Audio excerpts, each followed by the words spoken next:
Hi everyone, कैसे हैं आप सभी लोग। इस वीडियो में हम BA programme semester second political science का सब्जेक्ट इंडियाज़ फॉरेन पॉलिसी का चैप्टर 1 पढ़ेंगे। और चैप्टर 1 का नाम ही है इंडियाज़ फॉरेन पॉलिसी, यानी भारत की विदेश नीति। तो पहला चैप्टर आपका एक तरीके से इंट्रोडक्शन है। इस चैप्टर में हमें ये समझना है कि फॉरेन पॉलिसी का मतलब क्या होता है और क्या चीज़ें हैं जो फॉरेन पॉलिसी को तय करती हैं, और आज तक की भारत की विदेश नीति कैसे रही है। सिलेबस में इस चैप्टर के 3 टॉपिक्स मेंशन किए गए हैं। पहला, domestic and international determinants of India's foreign policy, यानी भारत की विदेश नीति को तय करने वाले डोमेस्टिक और इंटरनेशनल फैक्टर्स कौन कौन से हैं। दूसरा, objectives and principles of our foreign policy. और तीसरा, नॉन अलाइनमेंट एंड बियॉन्ड। सारे टॉपिक्स को हम पीवाईक्यूज के साथ डिटेल में पढ़ेंगे। नोट्स का लिंक डिस्क्रिप्शन में डाल दिया है। एक सिंगल पीडीएफ में आपको सारे चैप्टर के नोट्स, पीवाईक्यूज, आंसर्स, सिलेबस, सारी चीजें मिल जाएंगी। कहीं इधर उधर हाथ पैर मारने की जरूरत नहीं है, कोई लंबा चौड़ा स्टडी मटेरियल पढ़ने की जरूरत नहीं है। सब कुछ आपको आसानी से एक सिंगल पीडीएफ में मिल जाएगा and that will be enough for your examination. Go and check out the link in description. तो चलो फटाक से वीडियो को लाइक कर दो, चैनल को सब्सक्राइब। और सबसे पहले हम ये समझते हैं कि फॉरेन पॉलिसी का असल में मतलब क्या होता है। देखो, जैसे इंसान होने के नाते हमें अपने फ्रेंड्स से, अपने आस पड़ोस के लोगों से, अपने कलीग से कुछ ना कुछ संबंध रखने पड़ते हैं। हर किसी से हमारी ज़रूरत पड़ती है, राइट। ठीक इसी तरीके से कोई भी कंट्री जो है अकेले नहीं चल सकती। हर कंट्री को दुनिया के बाकी देशों से कुछ ना कुछ मतलब रखना पड़ता है, किसी ना किसी स्तर के संबंध रखने पड़ते हैं। तो no country in the world can live in isolation. Every country needs relationships with other countries. अब किसी भी देश के साथ हमारे संबंध कैसे होंगे, ये तय करती है हमारी फॉरेन पॉलिसी, यानी विदेश नीति। और यहाँ पे पॉलिसी का मतलब है कि रूल्स, रेगुलेशन एंड स्ट्रेटजीज। और ये रूल्स, रेगुलेशन, स्ट्रेटजीज किस लिए बनाए जाते हैं? ताकि हम दूसरे कंट्रीज के साथ इंटरैक्ट कर सके। किसी के भी साथ हमारे संबंध कैसे होंगे, इसके लिए जो हम अपने लिए रूल्स, स्ट्रेटजी और डिसीजंस लेते हैं अपनी कंट्री के लिए, उसे फॉरेन पॉलिसी कहा जाता है। तो foreign policy is a set of rules, strategies and decisions that a country uses to interact with other nation. It is a plan of action. और फॉरेन पॉलिसी ही तय करती है कि अंतर्राष्ट्रीय स्तर पर किसी भी देश का व्यवहार कैसा होगा, और अपने राष्ट्र हित के लिए, अपने देश के लोगों की भलाई के लिए अंतर्राष्ट्रीय स्तर पर वो देश अपना पक्ष कैसे रखेगा। ये सारा काम फॉरेन पॉलिसी का है। विदेशी मामलों से जुड़े हुए जो भी हमारे नियम, कायदे, कानून होते हैं वो बेसिकली फॉरेन पॉलिसी ही कहलाते हैं। चलिए आगे बढ़ते हैं। अब सवाल ये है कि फॉरेन पॉलिसी तय कैसे होती है, यानी what are the determinants of foreign policy. तो फॉरेन पॉलिसी के पीछे जो फैक्टर्स होते हैं उनको डिटर्मिनेंट्स बोलते हैं। डिटर्मिनेंट्स का मतलब है तय करने वाले कारक। क्या तय करने वाले? फॉरेन पॉलिसी तय करने वाले। तो there are multiple factors that influence and guide the foreign policy of a nation and these factors are called determinants. इस टॉपिक से सवाल भी पूछे जा चुके हैं। What are the major determinants of India's foreign policy? What are the various determinants shaping the foreign policy of a contemporary India? चलिए समझते हैं इसको। देखो, डिटर्मिनेंट्स को हम 2 पार्ट में कैटेगराइज करते हैं। एक होता है डोमेस्टिक फैक्टर्स और दूसरा है इंटरनेशनल फैक्टर्स। एक एक करके दोनों पर बात करेंगे। डोमेस्टिक डिटर्मिनेंट्स का मतलब है कि वो फैक्टर्स जो आपकी अपनी ही कंट्री से जुड़े होते हैं। So these are the factors present inside the country that shape how India behaves outside. इसमें पहली चीज़ है जियोग्राफी। जियोग्राफी का मतलब है कि कंट्री का साइज क्या है, लोकेशन क्या है, और आपके बॉर्डर्स किन किन देशों के साथ हैं। जियोग्राफी जो है सबसे परमानेंट फैक्टर है अपनी फॉरेन पॉलिसी को डिसाइड करने वाला, क्योंकि कोई भी देश उसके अड़ोसी पड़ोसी कौन है इसको चेंज नहीं कर सकता। कोई भी देश अपनी लोकेशन को चेंज नहीं कर सकता। कोई भी देश अपने बॉर्डर्स किसके साथ शेयर होंगे, किस कंट्री के साथ शेयर होंगे, ये भी चेंज नहीं कर सकता। तो मैप में आप देखोगे तो इंडिया का जो पूरा का पूरा एरिया है, एक तरफ तो हम पानी से घिरे हुए हैं और दूसरी तरफ लैंड बॉर्डर्स और माउंटेन्स हैं। और हमारे अड़ोसी पड़ोसी जितने भी लोग हैं हम इनको बदल नहीं सकते, राइट। तो हमारी फॉरेन पॉलिसी कैसी होगी इसको तय करने वाला सबसे पहला फैक्टर है हमारी जियोग्राफी। तो जिस तरफ हम ओशियन साइड से घिरे हुए हैं इस तरफ तो ज़्यादा हमारे लिए खतरा नहीं है। क्योंकि डायरेक्ट अटैक कोई देश यहाँ से नहीं कर सकता, लेकिन क्योंकि समंदर का एरिया है तो थोड़ा बहुत खतरा तो बिल्कुल रहता ही है। इसीलिए हमें अपनी नेवी को यहाँ पे हमेशा तैनात करके रखना पड़ता है। दूसरी तरफ इंडिया अपनी लैंड बाउंड्री 7 पड़ोसी देशों के साथ शेयर करता है। पाकिस्तान, अफगानिस्तान, चाइना, नेपाल, भूटान, बांग्लादेश और म्यांमार, इन 7 कंट्रीज के साथ हमारी लैंड बाउंड्रीज लगती हैं। नॉर्थ वाली साइड में हमको ज़्यादा खतरा है, क्योंकि एक तरफ पाकिस्तान चचा बैठे हुए हैं और दूसरी तरफ चिनौटी लाल यानी चाइना, दोनों मिलकर भारत का गला दबाने को तैयार बैठे हैं। और इन दोनों कंट्रीज़ के साथ हमारे बॉर्डर डिस्प्यूट्स हैं। तो यहाँ पे हमें अपनी मिलिट्री और डिफेंस को सबसे ज़्यादा मजबूत रखना पड़ता है। इन दोनों कंट्रीज़ के साथ हमारे रिलेशंस कैसे होंगे, किस बात पे एग्री करेंगे, किस बात पे डिस्प्यूट होगा, ये सारा काम किसका है? ये सब हमारी फॉरेन पॉलिसी के अंदर ही आता है। ठीक है, तो फॉरेन पॉलिसी को तय करने वाला पहला फैक्टर हो गया ज्योग्राफी। दूसरा हमारी हिस्ट्री एंड कल्चर। अब भारत जो है हजारों सालों से एक आध्यात्मिक देश रहा है। हमने टॉलरेंस, नॉन वायलेंस और पीसफुल लिविंग जैसी वैल्यूज को सीखा है। हमारे यहाँ बुद्ध पैदा हुए, महावीर पैदा हुए और गांधी जैसे अहिंसावादी नेता रहे। तो हमारी हिस्ट्री ही हमें सिखाती है कि हम बहुत शांतिपूर्ण देश रहे हैं, हमने दुनिया में बहुत तबाही नहीं मचाई है। तो India has learned values like tolerance, non violence and peaceful living inspired by the leaders like Buddha, Mahavir and Gandhi. इसीलिए कहीं पर भी कोई कॉन्फ्लिक्ट हो, कोई डिस्प्यूट हो, कहीं पे वार चल रही हो, तो हमारी विदेश नीति हमेशा ही ये पक्ष रखती है कि भैया जो भी मुद्दे हैं, जो भी कॉन्फ्लिक्ट हैं, इनको शांतिपूर्ण तरीके से समझा लो, बातचीत के जरिए समझा लो, लड़ाई झगड़ा करने का कोई मतलब नहीं है। दूसरी तरफ हमने अंग्रेजों की गुलामी भी झेली हुई है 200 सालों तक। इसीलिए कोई भी देश जो गुलाम है किसी दूसरी कंट्री का, हम हमेशा उसकी फ्रीडम को सपोर्ट करते हैं, क्योंकि हमें भी पता है कि गुलामी कितनी खराब चीज़ होती है। तो that is why India always support the freedom of other oppressed nations. तो ये दूसरा फैक्टर हो गया। तीसरा, इकोनॉमी एंड रिसोर्स बेस। किसी भी कंट्री की ग्लोबल लेवल पे कितनी पावर होगी, ये तय होता है कि उसकी इकोनॉमी कितनी मजबूत है। A country's global power depend on its economic strength. ज़्यादा इकोनॉमिक प्रोडक्शन होगा, आर्थिक स्थिति बेहतर होगी, जीडीपी बेटर होगा, मिलिट्री अच्छी होगी, तो उस कंट्री का ग्लोबल पावर भी बढ़िया होगा। तो अभी इंडिया जो है एक तरीके से डेवलपिंग कंट्री है और पॉपुलेशन हमारे यहाँ बहुत ज़्यादा है। इसीलिए इंडिया का हमारा भी प्राइमरी गोल ये है कि किसी भी तरीके से गरीबी जल्दी से जल्दी ख़त्म हो, लोगों के हाथ में परचेजिंग पावर आए, उनके हाथ में पैसा आए और इकोनॉमी हमारी बढ़नी स्टार्ट हो। तो that is Y India's foreign policy focuses on attracting foreign direct investment. Foreign direct investment का मतलब है कि विदेशी कंपनियां आके भारत में अपनी इन्वेस्टमेंट करें, यहाँ पे फैक्ट्रीज लगाएं, लोगों को रोजगार दें, इंडस्ट्रियलाइजेशन को बढ़ावा मिले और यहाँ से सामान बन के बाहर एक्सपोर्ट हो। ये एफडीआई बोलते हैं इसको। 1991 के पहले फॉरेन डायरेक्ट इन्वेस्टमेंट अलाउड नहीं था, विदेशी कंपनियां भारत में आके निवेश नहीं कर सकती थी। लेकिन उसके बाद भारत की फॉरेन पॉलिसी बदली और उसमें हमने फॉरेन डायरेक्ट इन्वेस्टमेंट को अलाउ किया। अब इकोनॉमी को मजबूत करने के लिए हमें चाहिए होता है रिसोर्सेज। तो अब इंडिया के पास पर्याप्त मात्रा में ऑयल एंड गैस है नहीं, तो इसीलिए हमें अपनी ज़रूरत का 80% से ज़्यादा ऑयल इंपोर्ट करना पड़ता है बाहर के देशों से, जैसे मिडिल ईस्ट, रसिया, इन सब के पास ऑयल पर्याप्त मात्रा में है। So maintaining good relations with oil-rich regions like Middle East and Russia is a permanent determinant of India's foreign policy. और चौथा फैक्टर है डोमेस्टिक पॉलिटिक्स एंड लीडरशिप। अब फॉरेन पॉलिसी से रिलेटेड जो डिसीजंस लिए जाते हैं वो कौन लेता है? हमारी गवर्नमेंट लेती है, हमारे फॉरेन मिनिस्टर लेते हैं, प्राइम मिनिस्टर का भी उसमें बड़ा योगदान होता है। इसीलिए हमारे यहाँ की लीडरशिप कैसी है, डोमेस्टिक पॉलिटिक्स कैसी है, इसका भी इम्पैक्ट पड़ता है हमारी फॉरेन पॉलिसी के ऊपर। अगर मेजॉरिटी गवर्नमेंट है सेंटर में, बहुमत की सरकार है, तो आसानी से फैसले लिए जा सकेंगे। अगर सरकार में बैठे लोगों में आपस में ही लड़ाई चल रही है तो वो ठीक से फॉरेन पॉलिसी भी नहीं चला पाएंगे। That is why the personality of the leader plays a huge role. When there is a strong majority government at the center, it can take bold and quick foreign policy decisions. तो ये तो सारे हो गए आपके domestic factors जो हमारी ही country से जुड़े हुए थे। दूसरा जो फैक्टर है वो है इंटरनेशनल डिटर्मिनेंट्स यानी एक्सटर्नल फैक्टर्स। बाहर क्या चीजें चल रही हैं, पूरी दुनिया की स्थिति कैसी है, इन सब का भी प्रभाव हमारी फॉरेन पॉलिसी के ऊपर पड़ता है। तो इंटरनेशनल डिटर्मिनेंट में पहला फैक्टर है ग्लोबल पावर स्ट्रक्चर, यानी दुनिया में असली बादशाह कौन है, पावर स्ट्रक्चर को समझने से पहले हमें कोल्ड वॉर के बारे में समझना होगा। अब ये कोल्ड वॉर क्या था?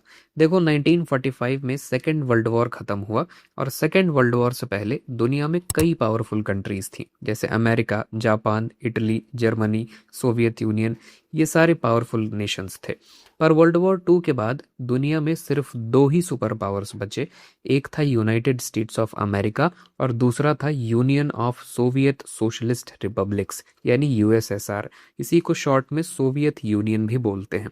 अब ये दोनों सुपर पावर्स एक दूसरे के बिल्कुल खिलाफ थे।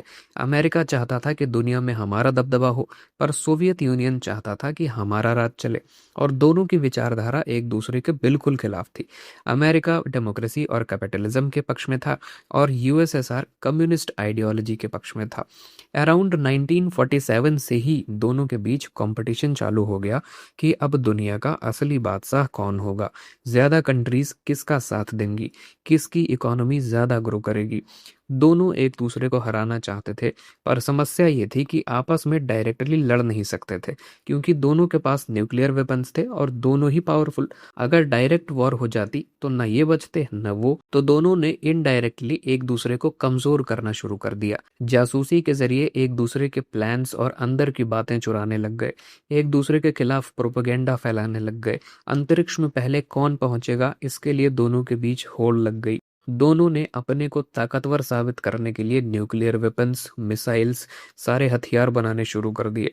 मतलब एक तरीके से इनडायरेक्ट वॉर चल रही थी, कंपटीशन चल रहा था दोनों सुपर पावर्स के बीच। और ये सब लगभग 45 वर्षों तक चलता रहा और अंत में 1991 में अमेरिका सोवियत यूनियन को तोड़ने में सफल रहा। यूएसएसआर की इकोनॉमी कमजोर हो गई और इनका यूनियन 15 अलग अलग देशों में टूट गया, जिसका सबसे बड़ा हिस्सा था रशिया। बाकी Ukraine, Belarus, Estonia, Azerbaijan, Lithuania, ये सब भी यूएसएसआर में ही आते थे पहले। पर इसके बाद ये सारी कंट्रीज यूनियन से अलग हो गए। तो इस तरीके से यूएसएसआर टूट गया और दुनिया में सिर्फ एक ही सुपर पावर बचा, यूनाइटेड स्टेट्स ऑफ अमेरिका। तो जब दुनिया में एक ही कंट्री सुपर पावर हो तो उसे बोलते हैं यूनिपोलर वर्ल्ड, और जब दो सुपर पावर्स हो तो उसे बोलते हैं बाइपोलर वर्ल्ड, और जब कई मेजर पावर्स हों जिनके पास इकोनॉमिक और मिलिट्री स्ट्रेंथ हो तो उसे बोलते हैं मल्टीपोलर वर्ल्ड। आ गई बात समझ में? अब वापस आते हैं अपने टॉपिक के ऊपर। ग्लोबल पावर स्ट्रक्चर कैसे हमारी फॉरेन पॉलिसी को इन्फ्लुएंस करता है। देखो, जब कोल्ड वॉर का टाइम पीरियड था, यानी जब दुनिया दो बड़े हिस्सों में बटी हुई थी, यूनाइटेड स्टेट्स और यूएसएसआर दो बड़े सुपर पावर थे, तब इंडिया ने क्या चूज किया? Non alignment. नॉन अलाइनमेंट का मतलब है कि हम किसी के भी तरफ नहीं रहेंगे, ना यूएस का साथ देंगे ना सोवियत यूनियन का साथ देंगे, दोनों से ही हमें हाथ नहीं मिलाना जी, दोनों को टाटा बाय बाय कर दिया। तो कोल्ड वॉर के टाइम पे बाइपोलर वर्ल्ड जब था तब हम किसी के साथ नहीं थे। अब उसके बाद बात आती है पोस्ट कोल्ड वॉर पीरियड की। 1991 के बाद यूनाइटेड स्टेट्स जो है एकमात्र सुपर पावर बचा। After 1991 the United States of America became the sole super power, और उसके बाद हमें ये डिसीजन लेना पड़ा कि अब हम किसकी तरफ रहेंगे। तो हमने अमेरिका के साथ अपने बेहतर संबंध स्थापित करने शुरू किए, और आज के डेट की बात करें तो दुनिया मल्टीपोलर है, यानी US, China, Russia, European union, India, ये सब जो है पावरफुल कंट्रीज हैं। इसीलिए अब दुनिया में कोई भी एक देश अपनी बादशाहत नहीं चला सकता। तो आज के डेट में हमारी फॉरेन पॉलिसी मल्टी अलाइनमेंट की है, यानी हम सब देशों के साथ, जितने भी बड़े मेजर पावर्स हैं, हम सब के साथ पार्टनरशिप्स करते हैं। कोल्ड वॉर के टाइम में हमने नॉन अलाइनमेंट चुना था। नॉन अलाइनमेंट यानी हम किसी की तरफ नहीं रहेंगे। पर आज हमारी पॉलिसी में क्या है? Multi alignment. जिनसे हमें फायदा होगा हम उन सब से संबंध रखेंगे। तो ये सारे जो है इंटरनेशनल डिटर्मिनेंट्स हैं। दुनिया में क्या स्थिति चल रही है, ग्लोबल पावर स्ट्रक्चर कैसा है, इसका प्रभाव भी फॉरेन पॉलिसी के ऊपर पड़ता है। अब इंटरनेशनल फैक्टर्स में दूसरा है आपका नेबरहुड इन्वायरमेंट। नेबरहुड इन्वायरमेंट माने आपके पड़ोसी कैसे हैं। तो हमारे लिए तो दो पड़ोसी सबसे ज्यादा खतरनाक है, दोनों हमारा गला दबाने को बैठे हैं। एक तरफ पाकिस्तान है और दूसरी तरफ चाइना। पाकिस्तान से हमें टेररिज्म का खतरा है, बॉर्डर डिस्प्यूट्स भी हैं। दूसरी तरफ चाइना बैठा हुआ है, इनकी इकोनॉमी हमसे कहीं ज़्यादा बेटर है, और चाइना और इंडिया के बीच में भी बॉर्डर डिस्प्यूट्स हैं। और चाइना से हम डायरेक्ट लड़ नहीं सकते क्योंकि इनकी मिलिट्री पावर हमसे ज़्यादा बेटर है, तो चाइना की तरफ से भी खतरा है। इनको काउंटर करने के लिए फिर हमें यूएस, जापान, ऑस्ट्रेलिया जैसी कंट्रीज के साथ अलायंस बनाना पड़ता है। इसको क्वाड अलायंस बोलते हैं। क्वाड अलायंस के अंदर 4 मेजर कंट्रीज हैं। चाइना को काउंटर करने के लिए ये अलायंस बनाया गया है। यूएस, जापान, ऑस्ट्रेलिया और India, these are the countries of Quad alliance. तो जब आपके पड़ोसी आपसे लड़ने लग जाएं तो आप शांति से थोड़ी रह पाएंगे। तो इससे हमारी कंट्री की ग्रोथ पर भी प्रभाव पड़ता है और फॉरेन पॉलिसी भी हमें इन दोनों को देखते हुए तय करनी पड़ती है। तीसरा फैक्टर है इंटरनेशनल ऑर्गेनाइजेशंस एंड ट्रीटीज। अब अंतर्राष्ट्रीय स्तर पर जो संस्थाएं हैं जैसे यूनाइटेड नेशन है, वर्ल्ड ट्रेड ऑर्गेनाइजेशन है, इन सब के अपने नियम होते हैं और पूरी दुनिया को ये नियम फॉलो करना पड़ता है। तो India is bound by international rules. Global bodies like the United Nations and the World Trade Organization influence India's decisions. इनके जो नियम होंगे वो हर कंट्री को फॉलो करना पड़ता है और इंडिया हमेशा इंटरनेशनल बॉडीज के नियम को फॉलो करने की कोशिश भी करता है। पर कहीं डिस्प्यूट्स होते हैं तो हमें अपनी फॉरेन पॉलिसी उस हिसाब से चेंज करके नेगोशिएशंस भी करने पड़ते हैं। जैसे डब्ल्यूटीओ के कुछ नियम कहते हैं कि कोई भी कंट्री अपने फार्मर्स को बहुत ज़्यादा सब्सिडीज नहीं दे सकती। अब इंडिया में ज़्यादातर फार्मर्स गरीब हैं, सरकार को सब्सिडी देनी पड़ती है, मिनिमम सपोर्ट प्राइस एमएसपी पर किसानों से फसलें खरीदनी पड़ती हैं। तो इसलिए हमने डब्ल्यूटीओ के साथ एग्रीमेंट करके रखा हुआ है कि भैया हमको इसमें छूट मिलनी चाहिए क्योंकि हमारे फार्मर्स की इतनी कैपेबिलिटी है नहीं। तो ये सब फॉरेन पॉलिसी का ही पार्ट है। India also actively works in global forums to demand permanent seat in United Nations Security Council, and this shows its status as an emerging global power. तो ये सारे इंटरनेशनल फैक्टर्स हो गए। भारत की foreign policy कैसी होगी ये सारे फैक्टर्स मिल के तय करते हैं। हमारी geography, history, culture, economy, resource base, domestic politics, leadership, global level पर क्या चल रहा है, पावर स्ट्रक्चर कैसा है, हमारा नेबरहुड कैसा है, इंटरनेशनल ऑर्गेनाइजेशंस के क्या नियम हैं, ये सारी चीज़ें हमारी फॉरेन पॉलिसी को प्रभावित करती हैं और इन सब को देखते हुए हमें अपनी विदेश नीति तय करनी पड़ती है। आगे बात समझ में। चलो अगले टॉपिक पर आते हैं, objectives of India's foreign policy. इस पर भी सवाल पूछा जा चुका है। Discuss the main objectives and principles of India's foreign policy in contemporary times. देखो ऑब्जेक्टिव्स माने उद्देश्य, क्या गोल्स हम अचीव करना चाहते हैं, हमारा उद्देश्य क्या है, हमारी फॉरेन पॉलिसी का उद्देश्य क्या है। तो पहला उद्देश्य तो ये है कि हमारी कंट्री सुरक्षित रहे भाई। National security and sovereignty. जो भी हमारे बॉर्डर पर खतरे हैं, चाहे वो पाकिस्तान से हो, चाइना से हो, इन सब के खिलाफ हम ठीक से डील कर सकें। मिलिट्री वॉरफेयर हो तो उसमें भी हम मजबूती से लड़ सकें। साइबर अटैक्स हो तो उसको भी हम काउंटर कर सकें। और पाकिस्तान जैसे टेररिज्म फैलाता रहा है उसको भी हम ग्लोबल लेवल पर एक्सपोज कर सकें। तो नेशनल सिक्योरिटी हमारा पहला ऑब्जेक्टिव है इंडिया की फॉरेन पॉलिसी का। दूसरा, कोई भी कंट्री अपनी सिक्योरिटी के बाद इकोनॉमी पर सबसे ज़्यादा फोकस करती है। So our second objective is economic growth and development. अब इकोनॉमी तभी बढ़ेगी जब गरीबी कम होगी, और गरीबी कम तभी होगी जब हमारे यहाँ पे इन्वेस्टमेंट बढ़ेगा, इंडस्ट्रीज लगेंगी और लोगों को रोजगार के अवसर मिलेंगे, उनकी परचेजिंग पावर बढ़ेगी। ये हमारा दूसरा ऑब्जेक्टिव है, इकोनॉमिक ग्रोथ एंड डेवलपमेंट। तीसरा objective, global peace and stability. दुनिया में अगर युद्ध चल रहा है, कॉन्फ्लिक्ट्स चल रहे हैं, लड़ाइयाँ चल रही हैं, तो उसका प्रभाव पूरे वर्ल्ड पर पड़ता है। तो किसी भी देश की आर्थिक स्थिति बेहतर तभी होगी जब दुनिया में शांति होगी। That is why India believes that economic development requires a peaceful world and we always support peaceful solutions to international conflicts. अंतर्राष्ट्रीय स्तर पर जो भी मुद्दे होते हैं उनको सुलझाने के लिए हम हमेशा शांति का प्रस्ताव देते हैं, और यूनाइटेड नेशंस के जो भी पीस कीपिंग मिशंस होते हैं हम उसमें अपनी मिलिट्री भी भेजते हैं। और चौथा ऑब्जेक्टिव हमारा इंडियन डायस्पोरा के इंटरेस्ट को प्रोटेक्ट करना। इंडियन डायस्पोरा का मतलब है प्रवासी भारतीय, ऐसे लोग जो इंडिया के हैं पर बाहर रहते हैं, या जिनके पूर्वज इंडिया के थे और वो अब बाहर रहने लगे हैं। तो जो पूरी इंडियन कम्युनिटी बाहर रहती है, दूसरे देशों में रहती है, काम करने के लिए वो लोग गए होते हैं यूनाइटेड स्टेट्स में, सऊदी में या यूरोपियन कंट्रीज में, वो सब इंडियन डायस्पोरा का पार्ट होते हैं। उन्हें प्रवासी भारतीय कहा जाता है। लगभग 3 करोड़ से ज़्यादा भारतीय लोग विदेशों में काम करते हैं और वो वहाँ से अच्छा खासा पैसा कमा के इंडिया वापस भेजते हैं। तो इनको प्रोटेक्ट करना हमारी गवर्नमेंट और हमारी फॉरेन पॉलिसी का काम है। जहाँ भी ये लोग कहीं कॉन्फ्लिक्ट जोन में फंस जाते हैं तो सरकार को इन्हें बचाने के लिए आगे आना पड़ता है। रशिया यूक्रेन कॉन्फ्लिक्ट हो तो उसमें सरकार ने ऑपरेशन गंगा चलाया, जो भी भारतीय लोग वॉर जोन में फंसे हुए थे उनको वापस लाया गया। ऐसे ही सूडान में क्राइसिस हुई तो ऑपरेशन कावेरी चलाया गया और भारतीय लोगों को सेफली हम भारत लेके आए। तो ये सारे ऑब्जेक्टिव्स हैं हमारी फॉरेन पॉलिसी के, security, economic growth, global peace and protection of our Indian diaspora. आगे बात समझ में। अब समझते हैं कि what are the core principles of our foreign policy. Core principles का मतलब है कि हमारे क्या फाउंडेशनल रूल्स हैं जिन पर हमारी फॉरेन पॉलिसी तय होती है। ग्लोबल लेवल पर हम कैसे बिहेव करेंगे ये कैसे तय होता है, क्या प्रिंसिपल्स हैं, क्या सिद्धांत हम फॉलो करते हैं। तो पहला प्रिंसिपल है पंचशील। पंचशील का मतलब है 5 प्रिंसिपल्स ऑफ पीसफुल कोएग्जिस्टेंस। 1954 में भारत और चाइना के बीच में एक समझौता हुआ था। दोनों देशों ने 5 बातों पर सहमति जताई। उसमें से पहला था mutual respect for each others territorial integrity and sovereignty. हम आपस में दोनों देश एक दूसरे की संप्रभुता और अखंडता का सम्मान करेंगे। दूसरा, म्यूचुअल नॉन एग्रेशन, एक दूसरे पर अटैक नहीं करेंगे।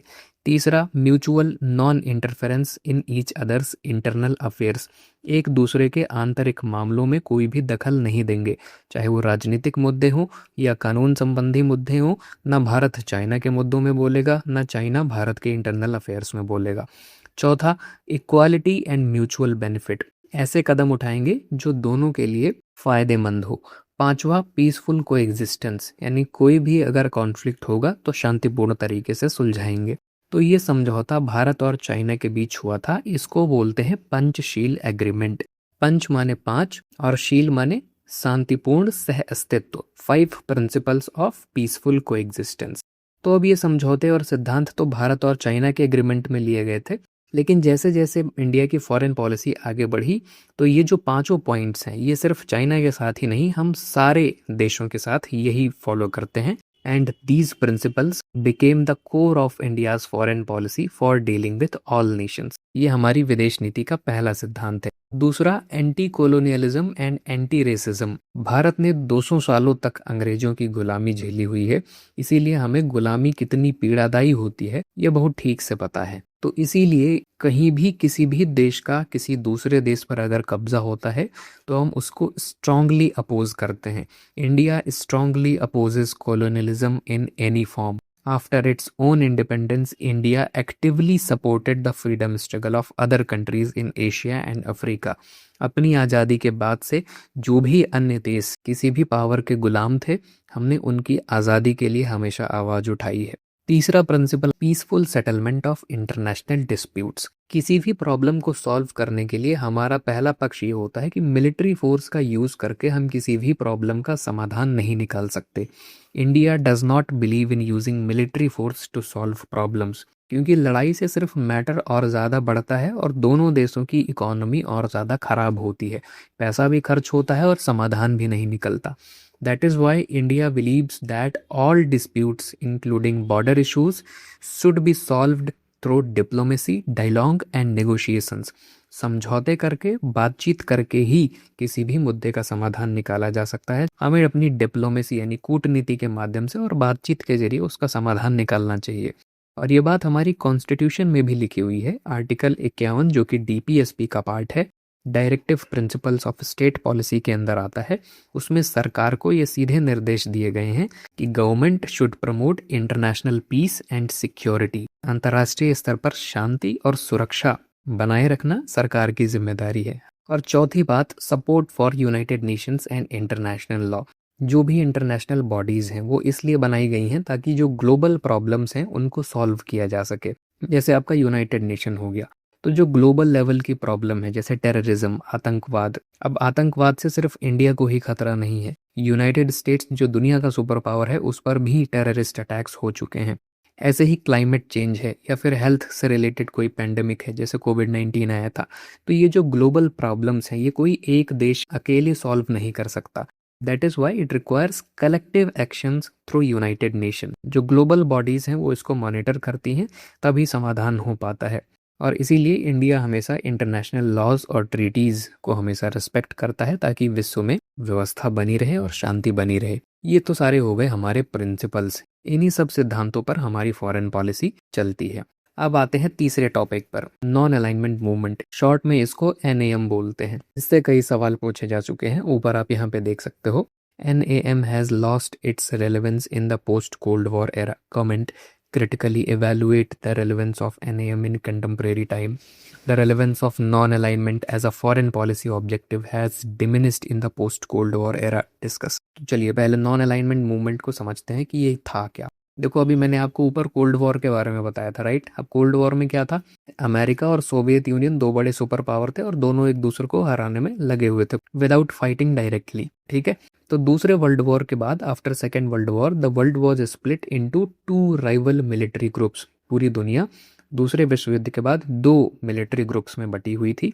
एक यूनाइटेड स्टेट्स वाला ग्रुप था और दूसरा यूएसएसआर वाला ग्रुप था, और दोनों एक दूसरे के खिलाफ जासूसी करने और एक दूसरे की इकोनॉमी को कमजोर करने में लगे हुए थे। और ये सारा खेल 1945 के बाद शुरू हुआ, और यही वो समय था जब एशिया और अफ्रीका की कई सारी कंट्रीज हाल ही में आज़ाद हुई थी। इंडिया भी 1947 में आज़ाद हुआ था। तो many countries in Asia and Africa had just gained independence from British और फ्रेंच रूल।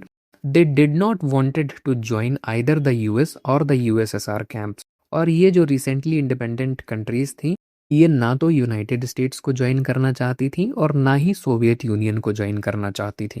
इनका पक्ष ये था कि भैया हम न्यूट्रल रहेंगे, हम दोनों में से किसी ग्रुप को ज्वाइन नहीं करेंगे, ये दोनों अपना आपस में लड़ते रहें, हमें क्या मतलब है, हम तो अभी अभी आज़ाद हुए हैं, हमें अपने देश को मजबूत बनाने पे ध्यान देना है। तो that is why all these countries decided to stay neutral and this policy was called non alignment. और यही जो इन कंट्रीज ने न्यूट्रल रहना चुना, दोनों में से किसी के साथ सीधे तौर पर संबंध नहीं बनाना चुना, इस पॉलिसी को कहते हैं नॉन अलाइनमेंट। यही जो सारी कंट्रीज थी, इन सब के जो लीडर्स थे, इन सब ने मिल के अपना एक ग्रुप बनाया जिसको बोलते हैं नॉन अलाइंड मूवमेंट, या इन शॉर्ट इसको बोला जाता है NAM block. The non aligned movement was founded by 5 leaders. दुनिया के 5 लीडर्स ने मिलकर नॉन अलाइंड मूवमेंट की शुरुआत की। इसमें भारत के प्रधानमंत्री पंडित जवाहरलाल नेहरू, ऐसे ही यूगोस्लाविया, इजिप्ट, इंडोनेशिया और घाना, इन 5 कंट्रीज के लीडर्स शामिल थे। और इन कंट्रीज ने जो अपना ग्रुप बनाया उसको बोलते हैं NAM ब्लॉक, और यहीं से नॉन अलाइंड मूवमेंट की शुरुआत हुई। इनकी पहली समिट हुई बेलग्राड 1961 में। आज के डेट में भी ये ब्लॉक एग्जिस्ट करता है। 121 से भी ज़्यादा मेंबर कंट्रीज हैं NAM ब्लॉक के अंदर। इंडिया भी नॉन अलाइंड कंट्री का ही हिस्सा है, लेकिन अब हमारी पॉलिसी थोड़ी चेंज हो रही है। हम नॉन अलाइनमेंट से हटके मल्टी अलाइनमेंट पर शिफ्ट हो गए हैं। अभी हम इस पर बात करेंगे कि मल्टी अलाइनमेंट क्या है। तो आज के टाइम पे नॉन अलाइनमेंट मूवमेंट का जो रेलेवेंस है वो बहुत ज़्यादा कम हो गया है, उतना इफेक्टिव ये ग्रुप अब है नहीं, क्योंकि इसके जो रीजंस थे अब वो एग्जिस्ट नहीं करते। नॉन अलाइंड रहने का पहला कारण था कोल्ड वॉर, क्योंकि उस वक्त जो है पूरी की पूरी दुनिया 2 ग्रुप्स में बटी हुई थी। इसीलिए कई सारी कंट्रीज दोनों में से किसी एक को चुनना नहीं चाहती थी। लेकिन अब दुनिया में कोई एक ही सुपर पावर नहीं है, कई सारी कंट्रीज हैं जिनकी इकोनॉमी और मिलिट्री बेहतर है। तो that is why there are no longer 2 rival military blocks. The original reason for NAM does not exist any more. दूसरी बात, इंडिया की जो पॉलिसी है वो चेंज हो रही है। India itself does not follow strict non alignment today. आज के टाइम पे इंडिया यूनाइटेड स्टेट्स के साथ भी अपने रिलेशंस रखता है, रशिया के साथ भी रिलेशंस रखता है, चाइना के साथ भी हमारा ट्रेड होता है। तो ये मल्टी अलाइनमेंट का हिस्सा है। अब हमारी पॉलिसी नॉन अलाइनमेंट से मल्टी अलाइनमेंट की तरफ शिफ्ट हो चुकी है। और तीसरा पॉइंट ये है कि जो NAM ब्लॉक पूरा बनाया गया था, जिसमें आज के टाइम पे भी 121 मेंबर कंट्रीज हैं और ये अपने आप को कहती हैं कि हम नॉन अलाइंड हैं, इनकी आपस में ही एक तो नहीं बनती है। जैसे इंडिया पाकिस्तान की हमेशा कॉन्फ्लिक्ट चलती रहती है, जबकि दोनों देश नॉन अलाइंड मूवमेंट का हिस्सा हैं। ईरान और इराक के बीच में वॉर चलती रहती है। तो जब ग्रुप की कंट्रीज आपस में ही लड़ती रहती हैं तो कोई यूनिटी बन नहीं पाती। तो नॉन अलाइनमेंट मूवमेंट का अब ज़्यादा प्रभाव बचा नहीं है। अब बात करते हैं मल्टी अलाइनमेंट की। Today India's foreign policy has moved beyond NAM। Instead of non alignment, India now practices multi alignment. Non alignment में क्या था? Keeping a distance from everyone. जबकि मल्टी अलाइनमेंट में अब क्या है? Making active partnerships with everyone. जो भी हमारे नेशनल इंटरेस्ट और इंडिया के लोगों के लिए बेहतर होगा, अब हम उस हिसाब से अपने फैसले लेते हैं। हम यूनाइटेड स्टेट्स से भी अपने डिफेंस इक्विपमेंट्स खरीदते हैं और रशिया से भी डिफेंस इक्विपमेंट्स खरीदते हैं, जबकि US और रशिया की आपस में नहीं बनती, लेकिन हम दोनों कंट्रीज के साथ संबंध रखते हैं क्योंकि हमारा फायदा है उसमें। और फिर हमें चाइना से भी खतरा है, तो US, जापान, ऑस्ट्रेलिया और इंडिया, इन चारों कंट्रीज का अलायंस चाइना को काउंटर करने के लिए बनाया गया, जिसको क्वाड अलायंस बोलते हैं। तो यूनाइटेड स्टेट्स को काउंटर करने के लिए हम चाइना के साथ ब्रिक्स और SCO समिट में भी शामिल होते हैं। तो हम दुनिया के सारे देशों से एक साथ डील कर रहे हैं। तो ये इंडिया की मल्टी अलाइनमेंट स्ट्रेटजी है। We make active partnerships with everyone and India refuses to be a junior partner to any super power. हम किसी भी सुपर पावर का जूनियर पार्टनर बन के नहीं रहना चाहते। We engage with all major super power and take decision based purely on our own national interest. हमारे राष्ट्र हित के लिए, हमारे लोगों के लिए जो बेहतर होगा, हम उस कंट्री के साथ अपनी पार्टनरशिप्स रखते हैं। जहां से हमें सस्ता तेल मिलेगा हम वहां से खरीदेंगे। कोई कंट्री आके हमको धमका नहीं सकती। तो किसी के प्रेशर में फैसले लेने का काम हमारी फॉरेन पॉलिसी में नहीं है। इसीलिए अब दुनिया में भारत को विश्व मित्र के रूप में देखा जाता है, friend of the world. India's new policy is to be a विश्व मित्र, फ्रेंड ऑफ द वर्ल्ड। हम सब के साथ हाथ मिला लेते हैं भाई, हमें किसी से दुश्मनी मोल नहीं लेनी है। हाँ, तुम हमको फायदा पहुंचाओगे तो हम तुम्हें भी फायदा पहुंचाएंगे, बात बराबर की होगी। तो इस तरीके से ये पहला चैप्टर हमारा यहीं पे समाप्त होता है। आई होप आपको सारी चीज़ें क्लियर हो गई होंगी। भारत की विदेश नीति को लेके आप क्या सोचते हैं, कहाँ पे और इम्प्रूवमेंट करी जा सकती है, हमें कमेंट बॉक्स में ज़रूर बताइए। नोट्स का लिंक डिस्क्रिप्शन में डाल दिया है, एक बार डाउनलोड करके पढ़ लीजिएगा। इस चैप्टर से कोई भी सवाल इस नोट्स से बाहर नहीं आएगा, इसके लिए आप बिल्कुल निश्चिंत रहिए। So please give your suggestions and feedback in the comment. This is the end of the video. Thank you. Have a nice day.